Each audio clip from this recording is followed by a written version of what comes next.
Surprises, surprises, surprises. There have been a lot of surprises this weekend. Make sure you guys smash the little crap out of that chain burn button. Wait, chain burn? Holy crap, man, about time. Okay, so first of all, I do not have a list to report on just yet for chain burn. But I wanted to bring this up because one of my friends was talking to me. It was Saturday night, and he said, Robbie, somebody recently at our area was successful with chain burn. And I looked around, and I was like, oh, finally, I've been waiting for 100 years for this. Okay, I'm a huge fan of chain burn. I love how degenerate it is. You know, being able to clog up your opponent's zones without not much Rios. It's very OG and very, very satisfying to see. So the friend of the friend has reached out. We are currently waiting to get this chain burn list so that I could, talk about this. But things I can tell you about what we know about chain burn. Obviously, clogging up monster zones right now. Obviously, things like Mal's can probably unclog the zone pretty well, but I don't think Ryzel's going to be able to do too much with those tokens. If you're walking into a locals and you're playing against Infinite Ryzel, yeah, probably Detonator is going to be a little bit of an annoying problem for you. But I guess, you got things like Waking the Dragon that I guess you could technically bait your opponent into playing. I don't really think that's a good idea, but, it could work out. An Ultimate Falcon on the field. Something I don't really see Detonator possibly being able to out, but, that's an interesting idea. But yeah, this deck still works on pretty much the same premise as usual. 5 back row set, laugh at your opponent, generate as much advantage as you can. I will see what I can do, but I think that was one of the coolest things that I could report on out of the weekend here was we have chain burn.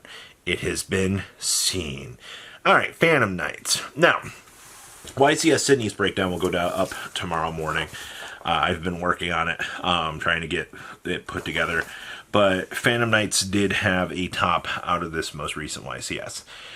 Before somebody, gets excited and goes, yeah, Phantom Knights are back, I'm going to tell you this. It's a pretty similar list to what we've already seen in the past. You're relying... The Fiendsmith package is pretty much, the glue that holds this together. So obviously, the Phantom Knight package is there to facilitate, some pretty interesting disruptions. Or, what I like to call power crept disruptions. You're also going to be dumping in the Horus package because, getting the zombie vampire to mill down those resources is always going to be, the most basic go-to approach that this deck has always had.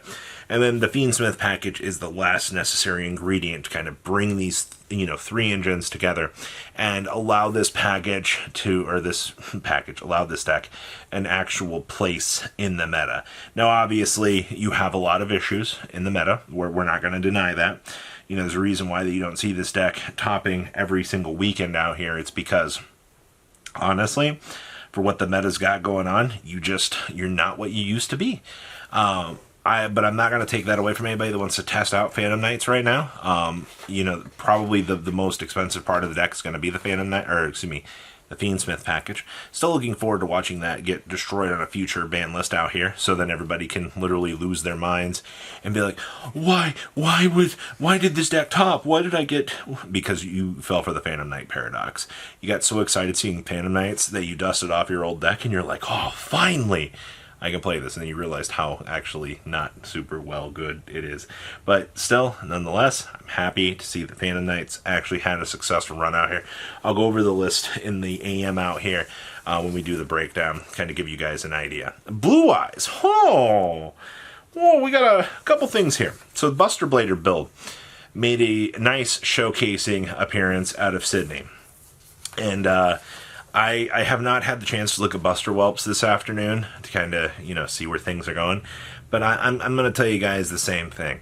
The minute that this deck gets a recognizable top, you're probably going to watch them, do I say it? Go to the moon! Yeah, you're probably watching a moon landing right now on anything Buster Blader oriented related to Blue Eyes.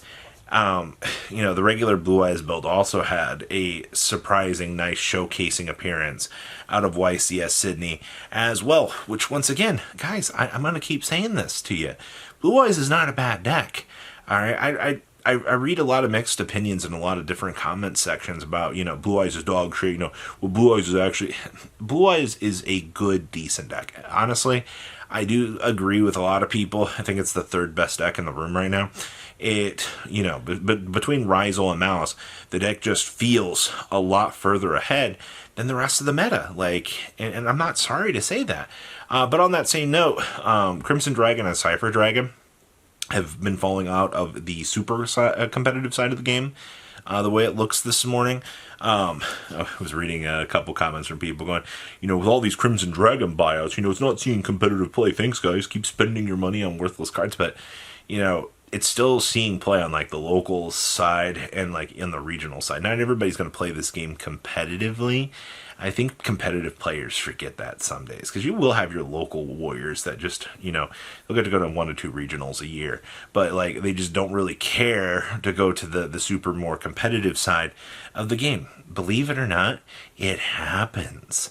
All right, so Blue Eyes looking very, very strong. We also have a Chron appearance out here as well. Now, we don't have a list.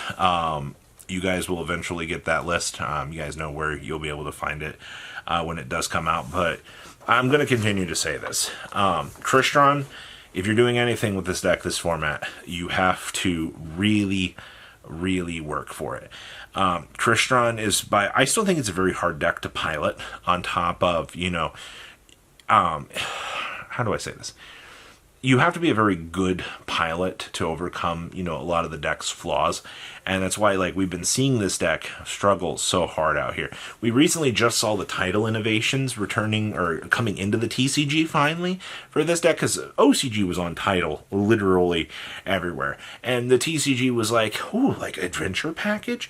We were kind of discovering Terror Top, Takam Tumborg, and the Cherubini line was really cool. But out of the last YCS before Sydney, you were seeing the Crystron stuff actually showing up and kind of doing its thing. So I am interested to see on if this was a title sort of strategy that we're seeing, or if we just kind of went back to the adventure package.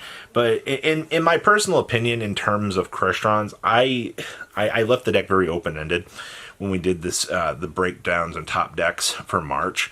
I think that it needed time to kind of settle and figure things out, because with the TCG not having Baron and the OCG having Baron, it's a different power field out there.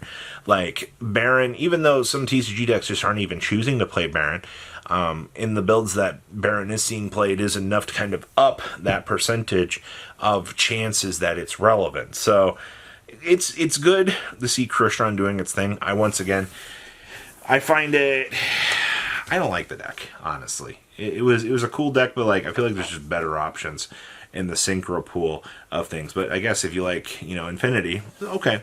Now tomorrow is going to be Maze of the Master, the reveals. According to the previews that are popping up on YouTube. If you guys ever wonder how we find out where these things are, the Yugi tubers will queue these openings a day in advance.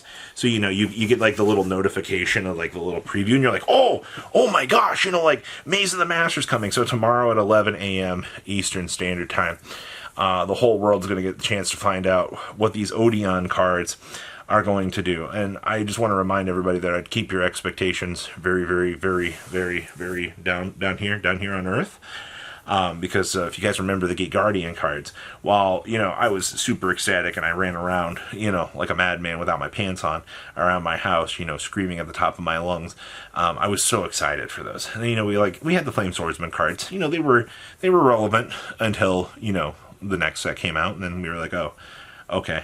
We also had it sold for a little bit, and I'm kind of wondering if this will be kind of the same thing. Obviously, they were printing Still Hat Rabbit for a reason, so maybe this is going to be a heads up tonight that maybe to grab Still Hat Rabbits. I don't know.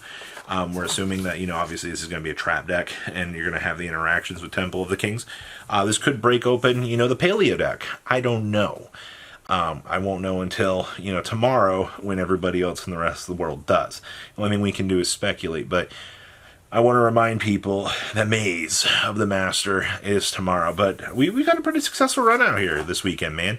I'm super excited. This would be a Monday video, honestly, but, we're just going to be digging into all the crap ton of information tomorrow. So I'm I will see what I can do about finding this chain burn list and bring you guys up to speed with that. But please, leave a comment down below, tell me what you guys think, and I'll see your beautiful faces back here later in the day, guys. Patrons, thank you.